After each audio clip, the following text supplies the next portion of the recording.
바울이 공회를 주목하여 이르되 여러분 형제들아 오늘까지 나는 범사의 양심을 따라 하나님을 섬겼노라 하거늘 대제사장 아나니아가 바울 곁에 서 있는 사람들에게 그의 입을 치라 명하니 바울이 이르되 회칠한 담이여 하나님이 너를 치시리로다. 내가 나를 율법대로 심판한다고 앉아서 율법을 어기고 나를 치라 하느냐 하니 곁에 선 사람들이 말하되 하나님의 대제사장을 내가 욕하느냐. 바울이 이르되 형제들아 나는 그가 대제사장인 줄 알지 못하였노라. 기록하였으되 너의 백성의 관리를 비방하지 말라 하였느니라 하더라. 바울이 그 중 일부는 사두개인이요 다른 일부는 바리새인인 줄 알고 공회에서 외쳐 이르되 여러분 형제들아 나는 바리새인이요 또 바리새의 아들이라. 죽은 자의 소망 곧 부활로 말미암아 내가 신문을 받노라. 그 말을 한즉 바리새인과 사두개인 사이에 다툼이 생겨 무리가 나누어지니 이는 사두개인은 부활도 없고 천사도 없고 영도 없다 하고 바리새인은 다 있다 함이라. 크게 떠들새 바리새인 편에서 몇 서기관이 일어나 다투어 이르되 우리가 이 사람을 보니 악한 것이 없도다. 혹 영이나 혹 천사가 그에게 말하였으면 어찌하겠느냐 하여 큰 분쟁이 생기니 천부장은 바울이 그들에게 찢겨질까 하여 군인을 명하여 내려가 무리 가운데 빼앗아 가지고 영내로 들어가라 하니라.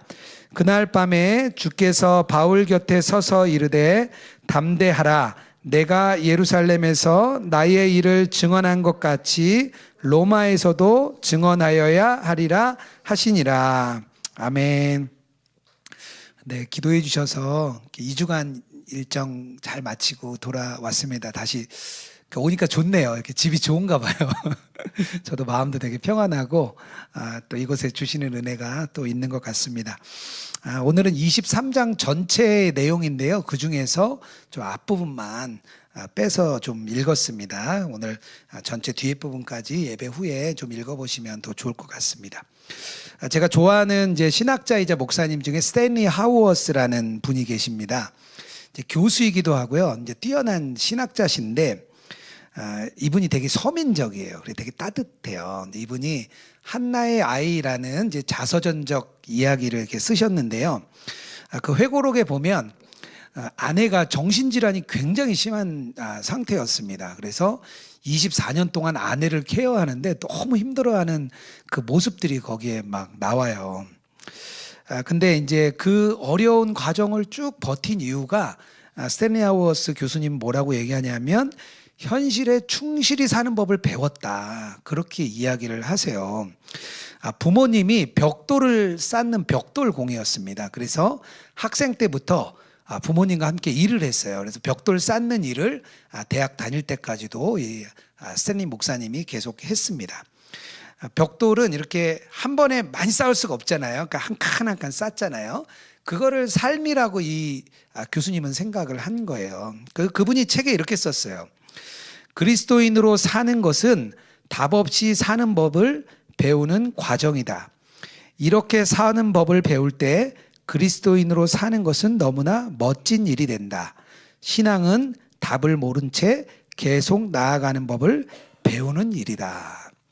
하나님이 답이시니까 그냥 우리는 그냥 매일매일 그냥 벽돌을 하나씩 옮기듯이 한 걸음 한 걸음 살아가면 된다. 그 이야기를 이 교수님께서 하시는 겁니다. 신앙이 성장하려면 사실은 한 걸음씩 성장합니다. 신앙이. 그래서 저는 오늘 말씀을 통해서 우리의 신앙이 좀 어떻게 성장하는지 좀 알아보려고 합니다. 사도 바울이 이제 예루살렘에 도착을 했는데요. 그 21장에 보면 이제 붙들리게 됩니다. 이제 예언을 받았죠. 예루살렘에 가면 분명히 고난과 핍박을 받을 거다. 이제 예언을 받았어요. 그리고 실제로 이제 붙잡혔습니다. 근데 로마의 천부장이 도대체 이 바울을 왜 잡았는지를 모르겠는 거예요. 그래서 세 가지의 일을 합니다. 첫 번째는 어떻게 하냐면 유대인들에게 물어봐요. 도대체 왜 이 사람이 송사를 받는 거냐. 한번 니들끼리 얘기를 해봐라 그랬더니 막 서로 너무 시끄러운 거예요. 그래서 도저히 알아들을 수가 없었어요. 두 번째 방법으로 고문을 사용하려고 했어요. 그래서 좀 몇 대 때렸어요. 그랬더니 이 바울이 자기가 로마 시민이라고 얘기를 하는 거예요. 로마 시민인 경우는 죄가 확정되기까지는 이런 매질을 할 수가 없습니다. 그리고 두 번째 방법도 안 됐어요. 그래서 세 번째 방법으로 오늘 나오는 방법인데요. 뭐냐면 그 유대인들의 가장 높은 공의회, 그 산헤드린 공의회에 재판을 받게 하는 거예요. 이제 그 자리에 서서 재판을 받는 과정이 오늘 23장 1절부터 이어지는 그런 내용입니다. 그런데 이 재판을 주관하는 사람이 대제사장 아나니아라고 나와요. 근데 이 사람이 어떤 사람이냐면 역사학자인 요세푸스가 그를 뭐라고 얘기하냐면 대단한 축제자이자 잔인하고 포악한 사람이다. 그렇게 이 아나니아를 평가합니다. 왜냐하면 이 사람이 부정축제를 굉장히 많이 했어요. 심지어는 어떤 일까지 했냐면 그 성직자들, 제사장들의 11조도 뺏었어요. 그 정도로 아주 그냥 나쁜 인물이었습니다. 나중에 이스라엘이 로마에 폭동을 하게 되거든요. 이제 AD 이제 70년 가게 되면 66년부터 막 이렇게 넘어가게 되는데 그때 백성들이 이 대제사장 아나니아를 살해합니다. 너무 못되게 굴었던 거예요. 다 알았어요. 이런 사람이 재판을 주관하고 있으니까 뭐 제대로 된 재판이 나올 수가 없죠. 그래서 오늘 바울이 주고받는 내용이 나오고 있습니다.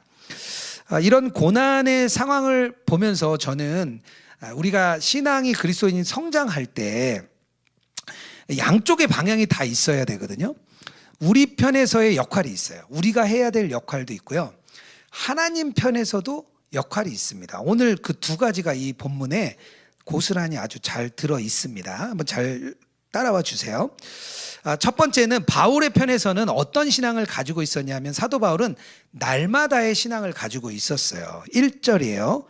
바울이 공회를 주목하여 이르되 여러분 형제들아 오늘까지 나는 범사의 양심을 따라 하나님을 섬겼노라. 여기서 오늘까지, 그러니까 계속해서 매일 날마다 하나님을 잘 섬겼다는 얘기예요. 신앙의 성장에는요 지속성과 관계가 있습니다.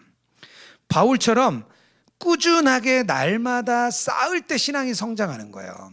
우리는 대부분 신앙을 어떻게 성장했냐 하면 부흥회 같은 데 가서 은혜를 받으면 그 다음에 성장하는 걸로 알았어요. 그러니까 신년 대부흥회 하죠. 뭐 때마다 절기마다 부흥회 하죠.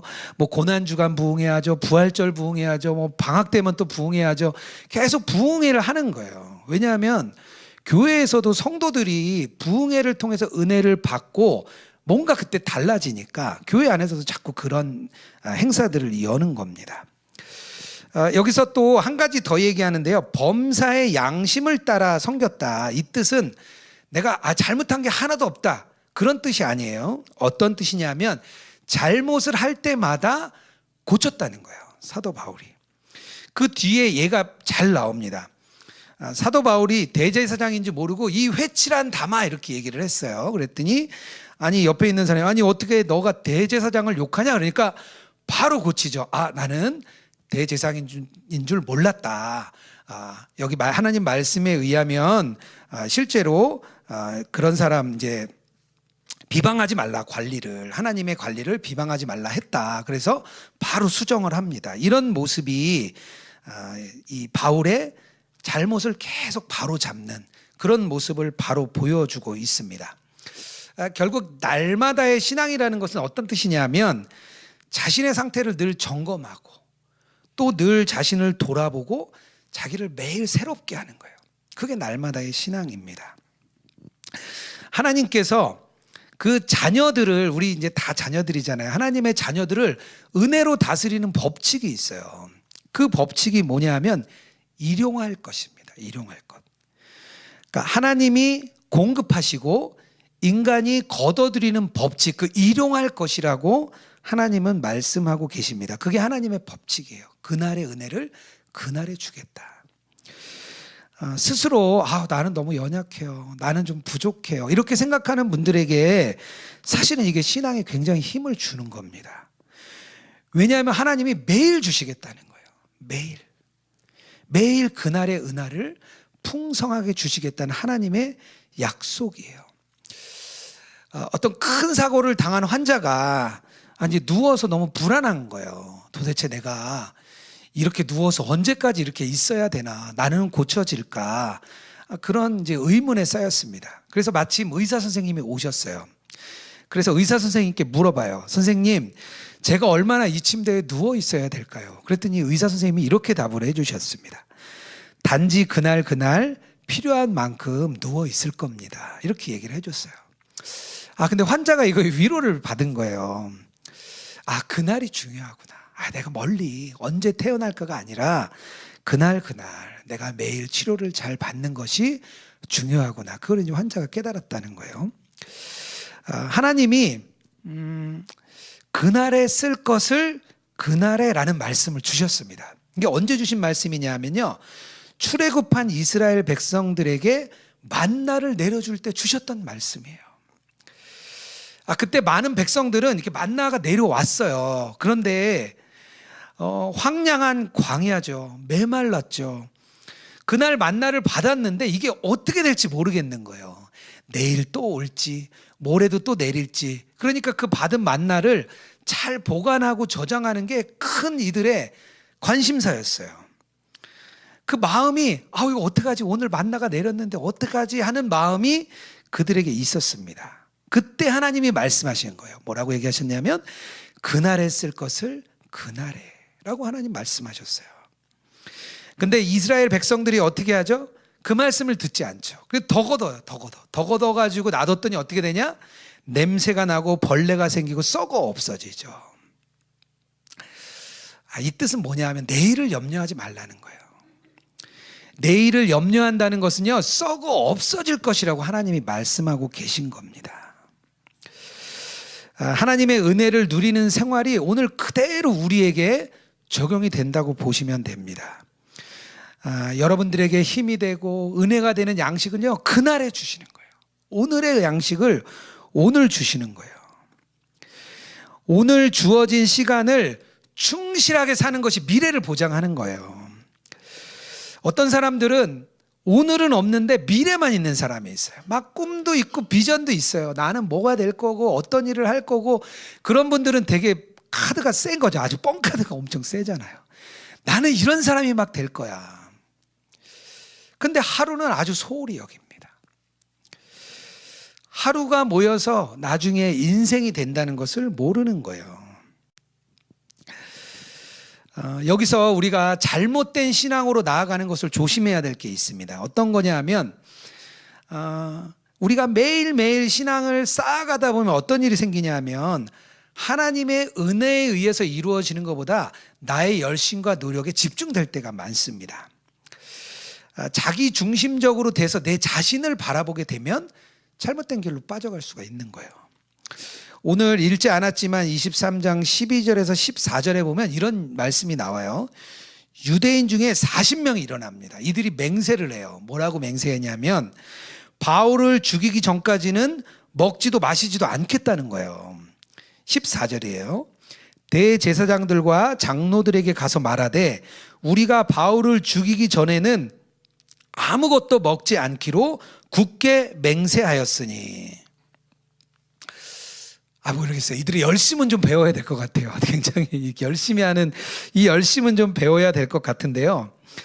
이 사람들이 그 의지가 막 보통이 아니에요. 근데 이렇게 열심히 하게 되면 어떤 일이 생기냐면 자기 의가 생겨요. 내 의가 생깁니다. 열심을 다해서 자기가 뭔가를 이룬 사람들은 어떻게 되냐면요, 나의 잣대가 높아져요.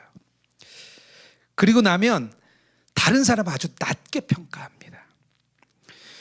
자기가 열심히 일하고 노력해서 이룬 어떤 성과가 있다 보면 다른 사람들, 그렇지 않은 사람을 보면 아주 낮게 보는 거예요.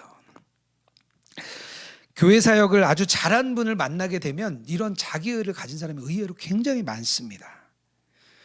분명히 하나님께서 도우셨기 때문에 은혜로 막 채워주셨는데요, 이건 없어지고 그냥 자기 열심만 남아있는 거예요. 나의 열심과 노력과 내가 이만큼 해서 이게 이만큼 세워졌습니다 얘기하시는 분들이 참 많아요. 근데 이것은요, 신앙이 성장한 게 아니에요. 자기 의가 성장한 거죠.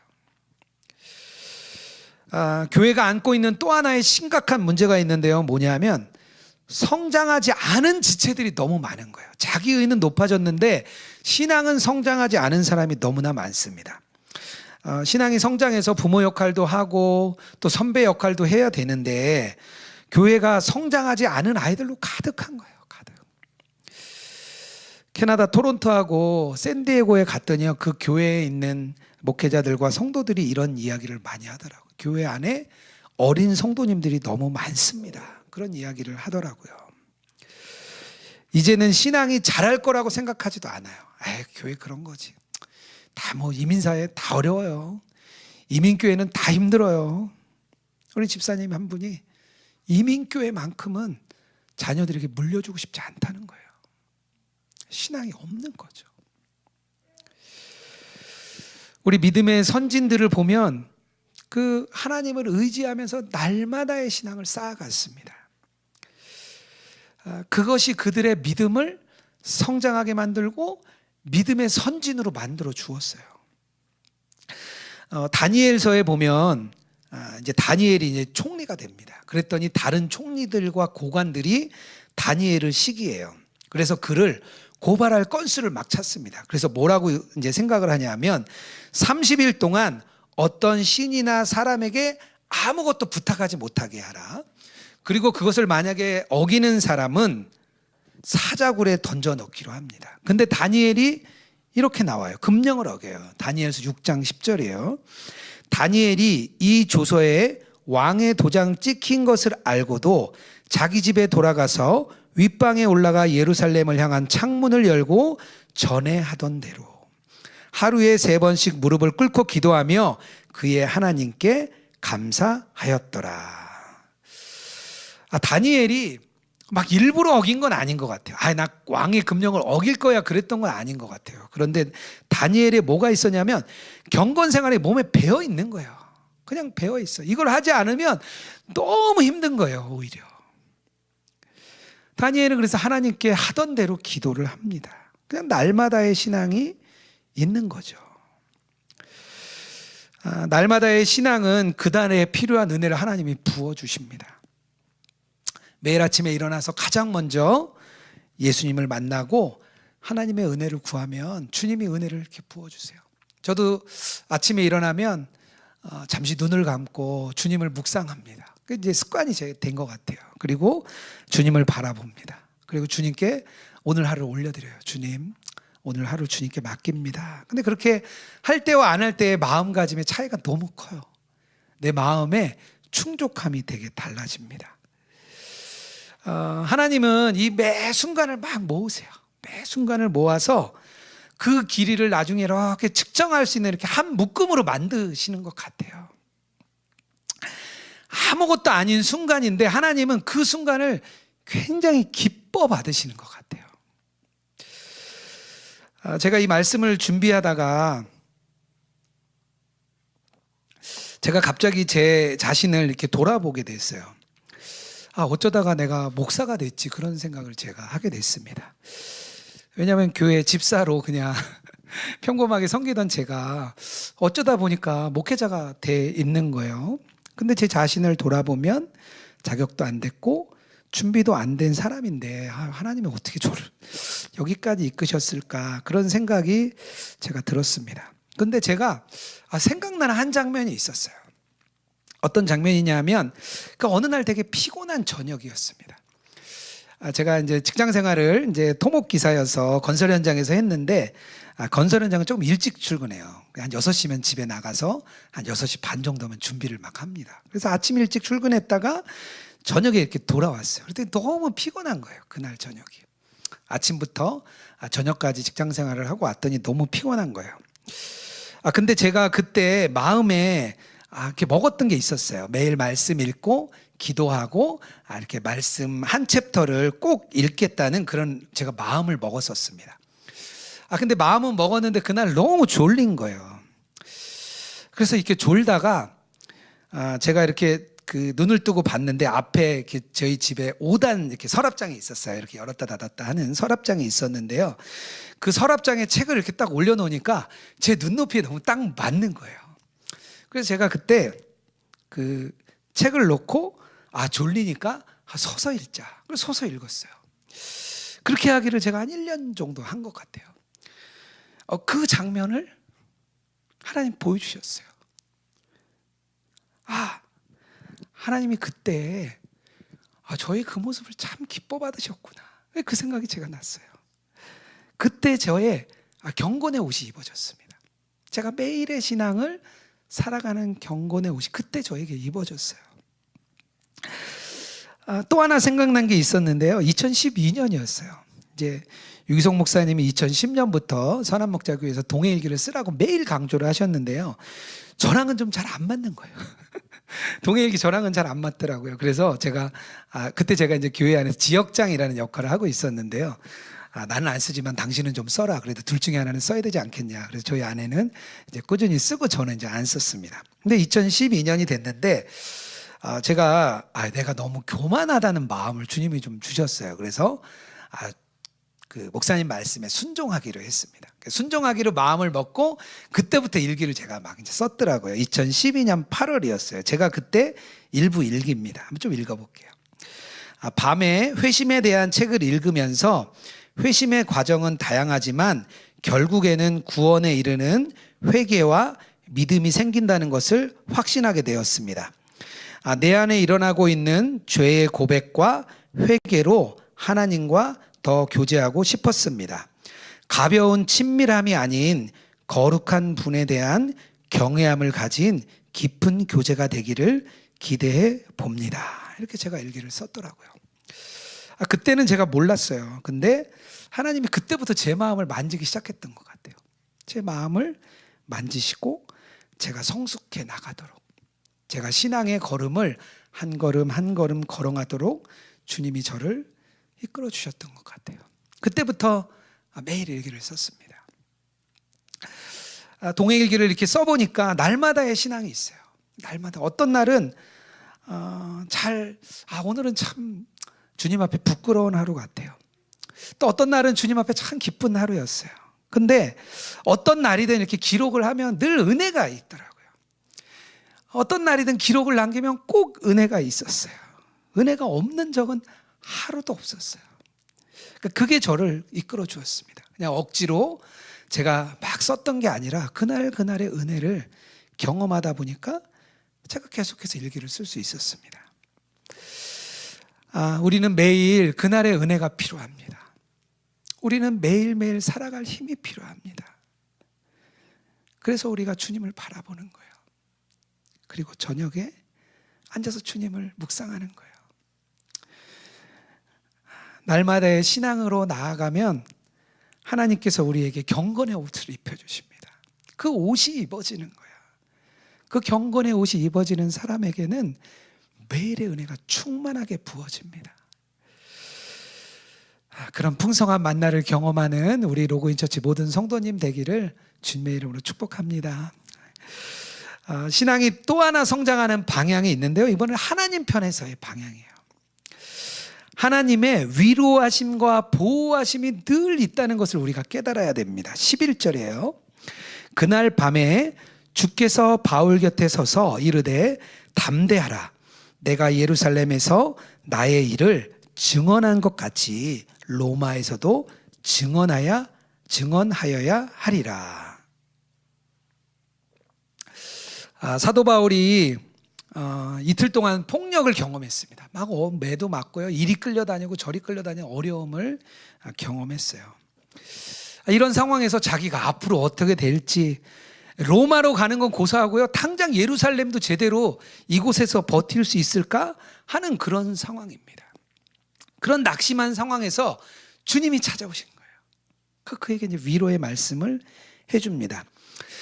바울은 앞으로 3번의 재판을 더 받습니다. 그리고 2년 동안 투옥을 당해요. 그리고 나중에 배를 타고 로마로 가는 아주 험난한 과정이 있습니다. 근데 이 말씀이 저는 바울에게 큰 힘을 주었던 것 같아요. 이 말씀을 따라 계속 바울이 걸어갑니다.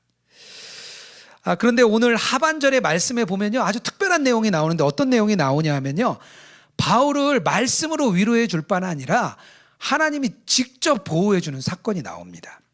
12절부터 35절의 말씀인데요, 아까 그 유대인들 40명의 유대인들이 바울을 죽이기 위해서 달려듭니다.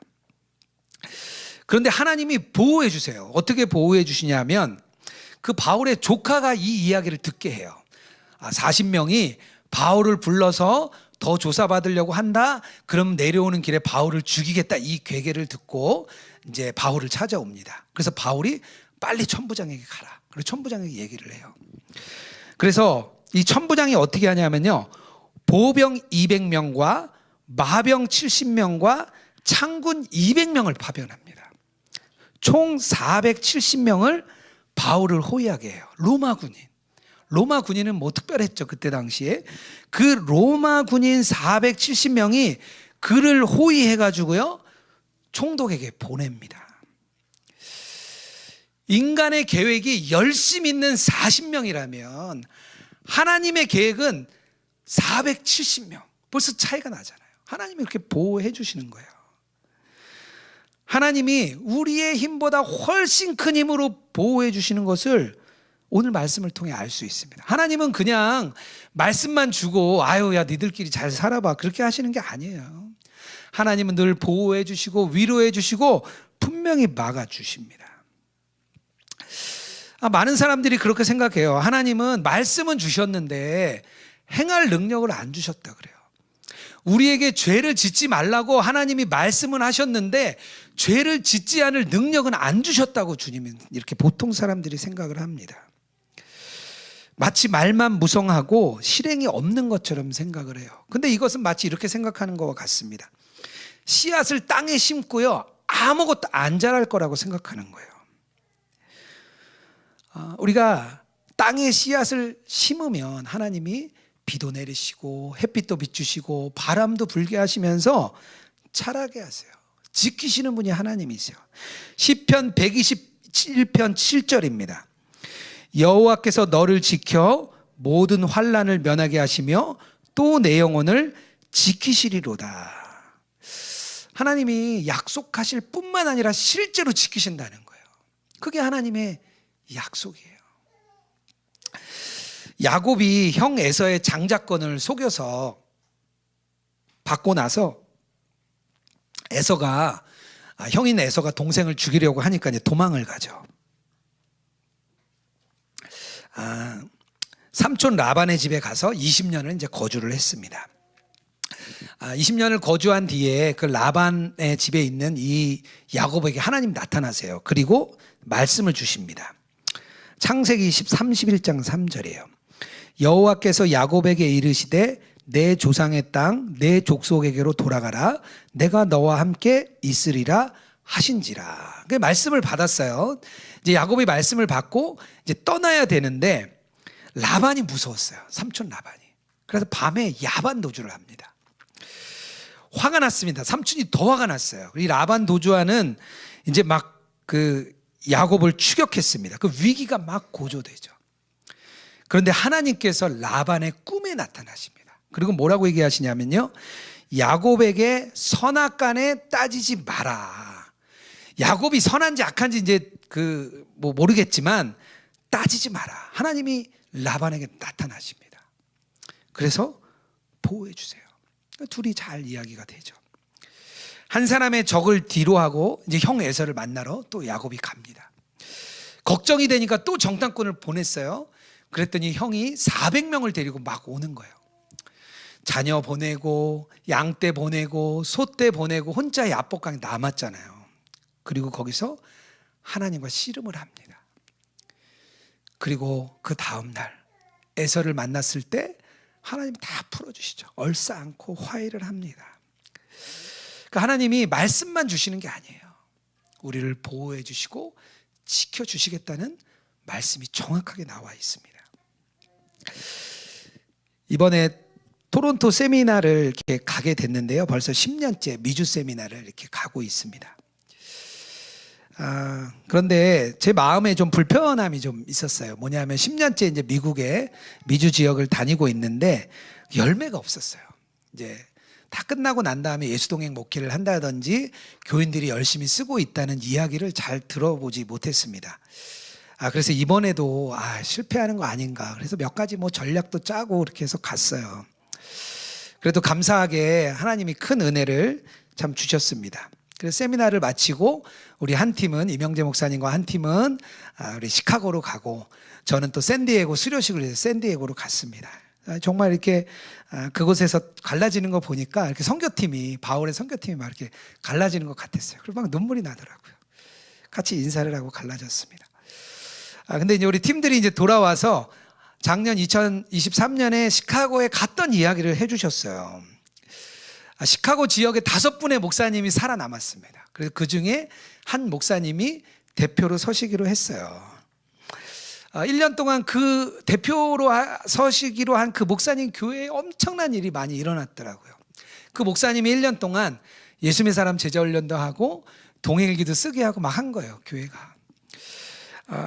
그 흑인 지역에서 아주 열심히 전도하시는 권사님이 한 분 계셨대요. 근데 흑인들 막 어려운 지역에서 정말 이렇게 전도하고 선교하고 너무 잘하시는 권사님이셨대요. 근데 이 권사님이 일기를 쓰시고 목사님에게 그런 이야기를 하셨대요. 자기는 늘 하나님이 전도하라는 명령 때문에 전도를 했다는 거예요. 그런데 예수님을 믿는다는 게 이렇게 기쁘다는 걸 알았대요. 동행일기를 쓰면서 자기가 깨달았다는 거예요.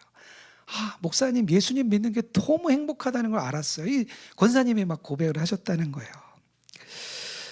작년에 저희가 세미나 할 무렵에 그 교회가 미국 연합감리교회 소속인데 동성애 문제로 교단에서 나왔습니다. 교회 예배당 다 놔두고 교인들만 나왔어요. 그래도 많은 교인들이 따라 나오셨어요. 한 80% 교인이 그 목사님 한 분만 믿고 동성애를 반대하면서 따라 나오셨어요. 6개월 동안 갈 곳이 없으셨대요. 그래가지고 막 오늘은 이 교회 내일은 저 교회 막 다니면서 예배를 드리셨는데 이 기간 동안 목사님이 예수님의 사람 제자훈련하고 동행일기 쓰고 이 훈련을 계속 했다는 거예요. 그래서 이 목사님이 너무 감사했대요. 이 어려운 때에 예수님과 동행하는 이 훈련을 했더니 성도님들이 달랐다는 거예요. 너무 은혜가 있었대요. 그리고 최근에 예배당을 허락해 주셨어요. 정말 기적같이 예배당을 허락해 주셔서 그 예배당에 이제 들어가시게 됐어요. 그래서 이 목사님이 너무 감사하다는 거예요. 하나님이 예수 동행으로 성도들을 지켜주셨을 뿐만 아니라 그 교회도 이렇게 주셨다고, 하나님이 보호해 주셨다고, 너무 행복하다고 이렇게 말씀을 해 주셨어요. 그래서 이 목사님을 만나고 제가 미주에 센터가 생기겠구나, 예수동행 훈련하는 센터가 이제는 생기겠구나, 그런 마음이 막 들었습니다. 저에게도 또 은혜가 하나 있었어요. 뭐냐 하면 제가 작년에 우리 파트너스 목사님들과 유기성 목사님 없이 제가 필리핀에 이제 세미나를 다녀왔습니다. 근데 갔는데 필리핀이 이제 열악하니까 통신도 잘 안 되고요. 앱을 깔았는데 앱도 잘 안 되고요. 줌으로 모임을 했는데 줌도 안 되고요. 아무것도 안 되는 거예요. 그래가지고 이제 한 50명 정도 이제 현지 목회자들, 이제 필리핀 목회자들이 오셨는데 그냥 이렇게 망했어요. 세미나가. 그래서 이제 돌아와가지고 전 올해는 또 이제 이집트를 가야 되는데 이거 가야 되나 말아야 되나 그런 마음이 있었어요. 그런데 그 교회를 그 현지 교회에 필리핀 교회를 섬기는 우리 열방교회가 있는데 그 열방교회 팀들이 이번에 갔다 오셨대요. 그래서 우리 안성희 권사님 통해서 소식을 전해주셨어요. 어떤 소식이었냐면 이 통신이 안 되지만 그 교단의 교단장이신 목사님이 예수님과의 동행이 자기 동행이 되셨다는 거예요. 너무 변하셨대요. 교단장이 너무 변하시고 이 목사님들끼리 모여서 말씀 공부를 막 하기 시작했대요. 그 목사님들이 막 달라졌다는 거예요. 그 세미나 이후로 그 목회자 모임의 분위기가 막 달라졌다는 거예요. 그래서 그 이야기를 막 전해주는데 너무 감사했습니다. 근데 그 열방교회가 그 선교를 떠난 사이에 어떤 일이 있었냐면 그 열방교회 그 목사님 목양실에 불이 났대요. 근데 거기가 성남에 있는데 이렇게 굉장히 좀 열악한 환경에 있는 그런 상가 건물입니다. 그래서 불이 나면 굉장히 위험해서 보험도 안 들어주는 그런 곳이었어요.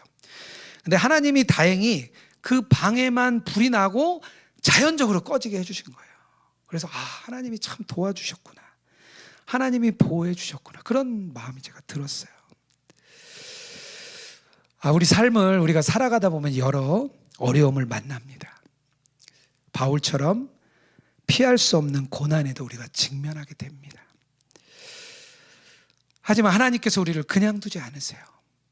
오늘의 말씀처럼 분명히 우리를 위로해 주시고 보호해 주시고 지켜 주십니다.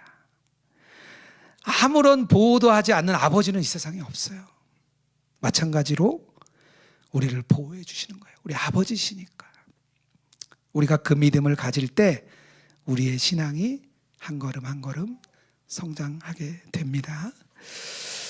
우리가 이 두 가지 우리 편에서의 날마다의 신앙, 경건의 옷을 꼭 입으시면 좋겠습니다. 그리고 하나님이 주시는 그 은혜와 보호하심을 경험하는 우리 로그인처치 모든 성도님 되기를 주님의 이름으로 축복합니다. 우리 같이 이 시간 찬양하며 우리의 결단을 올려드리면 좋겠습니다. 우리 함께 주님의 손에 우리를 맡겨드리기 원합니다. 우리 함께 찬양하겠습니다.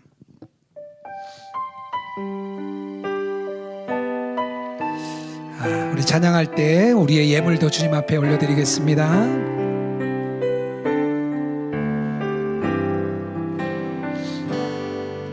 전능하신 우리 하나님, 삶에 가득한 주님의 통치, 보호하시고 지켜주시네. 보호하시고 지켜주시네. 복 주시고 인도하시네. 주시고 인도하시네. 살아계신 우리 하나님, 삶에 가득한 주님의 임재, 불러주시고 채워주시네. 불러주시고 채워주시네. 들으시고 응답하시네. 주의 손이 붙드시네. 흔들리는 우리의 삶을, 흔들리는 우리의 삶을 주의 손이 고치시네. 상한 우리의 마음을, 상한 우리의 마음. 전능하신 우리 하나님, 전능하신 우리 하나님, 우리 가슴에 손을 얹고 찬양하겠습니다. 삶에 가득한 주님의 통치, 보호하시고 지켜주시네. 보호하시고 지켜주시네. 복 주시고 인도하시네. 살아계신 우리 하나님, 삶에 가득한 주님의 임재, 불러주시고 채워주시네. 불러주시고 채워주시네. 복 주시고 응답하시네. 주의 손이 붙드시네. 흔들리는 우리의 삶을, 흔들리는 우리의 삶을 주의 손이 고치시네. 상한 우리의 마음을, 상한 우리의 마음을 주의 손이 붙드시네. 흔들리는 우리의 삶을 주의 손이 고치시네. 상한 우리의 마음을, 상한 우리의 마음을. 우리가 이 시간 함께 기도하며 나가기 원합니다. 교회에 오면 신앙이 성장하고 자라나야 되는데, 신앙이 성장하는 것 아니라 나의 의만 쌓는 성도님들 너무나 많습니다. 교회는 싸움이 많고 분란이 많습니다. 주님이 주신 몸된 교회가 서로 싸우고 서로를 미워하는 일로 너무나 가득합니다. 주님의 말씀은 너희가 부모가 되어라, 너희의 신앙을 물려주어라, 너희의 생명을 물려주어라 했는데 우리는 생명이 아니라 죽음을 물려주고 있습니다. 우리 이 시간 함께 기도하며 나가기 원합니다. 주님, 우리의 신앙이 자라나기 원합니다. 주님, 우리가 경건의 옷을 입은 자 되게 하여 주옵소서. 교회에 필요한 경건한 어른이 되게 하여 주시옵소서. 매일 주시는 하나님의 은혜를 경험하며 하나님의 보호하심을 경험하는 우리들 되게 하여 주시옵소서. 우리 이 시간 함께 기도하며 나가기 원합니다. 함께 기도하겠습니다. 하나님 아버지, 하나님, 우리가 교회를 주신 것이 아름다운 교회를 주셨는데 하나님, 우리가 그 교회를 아름다운 교회가 아니라 싸우는 교회, 분열된 교회, 무너지는 교회를 만들었습니다. 하나님, 우리가 그런 죄를 지었습니다. 하나님, 우리의 신앙이 성장하기 원합니다. 하나님이 기뻐하시는 신앙으로 자라나기 원합니다. 하나님, 우리 안에 우리의 의가 아니라 신앙이 성장하게 하여 주옵소서. 매일매일 신앙이 경건의 옷을 입는 저희들 되게 하여 주옵소서. 날마다의 신앙으로 나아가기 원합니다. 하나님이 주시는 아름다운 신앙을, 하나님이 주시는 아름다운 은혜를 더입어서 하나님, 우리가 온전히 성장하며 하나님, 우리가 경건한 어른으로 세워지게 하여 주시옵소서. 하나님, 우리에게 말씀을 주시고 뿐만 아니라 우리를 보호하시고 지켜주시는 줄 믿습니다. 하나님, 우리의 삶을 너무나 두렵고 어렵고 힘이 듭니다. 하지만 주님, 우리를 지키시는 줄 믿습니다.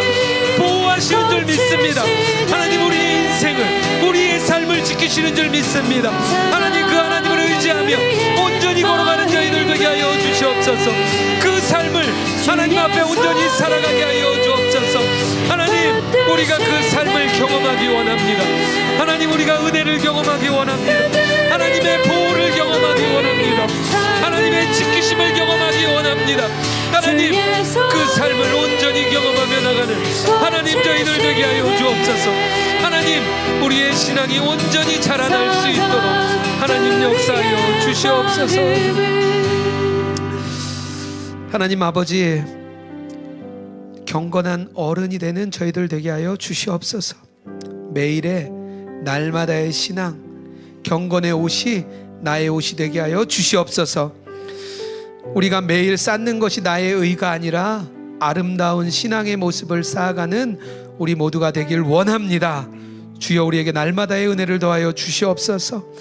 하나님, 우리의 인생이 참 크고 무겁습니다. 오늘을 살아내기가 참 힘들 때가 많습니다. 하지만 하나님이 주시는 때마다의 은혜, 하나님의 보호하심과 지키심을 경험하는 저희들 되게 하여 주시옵소서. 매일의 은혜가 충만하여 흘러넘치는 저희들 되게 하여 주시옵소서. 생명을 가질 뿐만 아니라 생명을 나누어주는 저희들 되게 하여 주시옵소서. 그 은혜를 경험하며 온전히 걸어가는 저희들 되기 원합니다. 하나님, 특별히 우리가 빈손으로 오지 아니하고 우리의 예물을 들고 왔습니다. 이 예물이 하나님 나라 위하여 온전히 사용되게 하여 주시옵소서. 드린 손길들 축복하여 주시고 하나님의 놀라운 축복의 복을 더하여 주시옵소서. 감사드리며 거룩하신 예수님 이름으로 기도드렸습니다. 아멘. 우리 다 일어나셔서 나를 통하여 우리 파송의 찬양 함께 부르도록 하겠습니다. 우리 온라인으로 참여하신 분들도 일어나실 수 있으면 한번 일어나서 같이 찬양하면 좋겠습니다.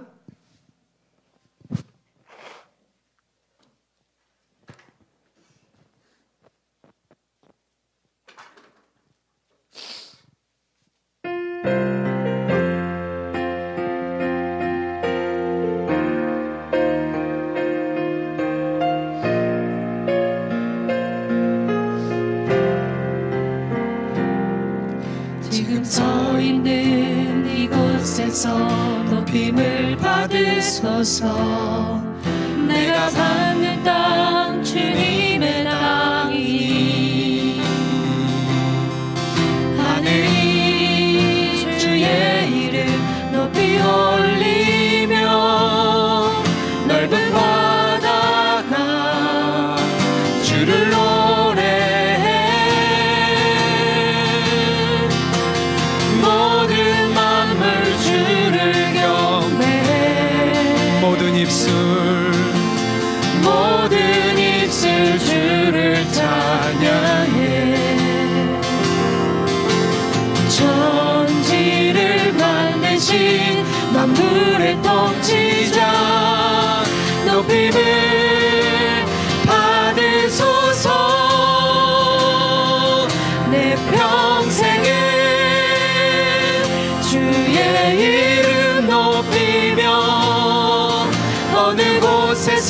어디든지 주님을 예배하리라. 내가 걷는 모든 땅 아버지의 영광이 선포되어야 하리.